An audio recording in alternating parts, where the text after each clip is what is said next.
ఆసరా pension కాస్త చేయూత pension కింద మార్చి మనకి పెన్షన్ అనేది అయితే అందించుతుంది కదా రాష్ట్ర ప్రభుత్వం అయితే దీనికి సంబంధించి గాను మనకు ముఖ్యంగా చూసుకోవాల్సింది ఏంటంటే గత ప్రభుత్వంలో కంటే ఈ యొక్క ప్రభుత్వం మనకి పెన్షన్ పెంచి అందించడం అయితే జరుగుతుందండి.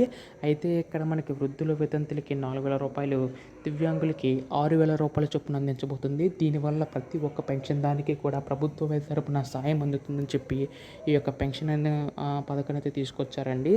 అయితే దీనికి నిధులు కూడా అయితే త్వరలో విడుదల చేయబోతుంది. అయితే ఎప్పుడు విడుదల చేస్తారో ఈ వీడియో మొత్తంగా తెలుసుకుందాం.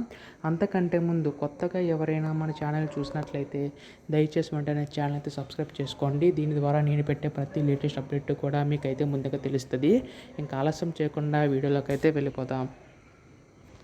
సో మనకి ముఖ్యంగా ఈ యొక్క పెన్షన్ సంబంధించి గాను మీకు ముందుగా చెప్పినట్లుగానే ఈ యొక్క ప్రభుత్వం మనకి 4,016 అలాగే 6,016 రూపాయల చొప్పున అందించబోతుందండి.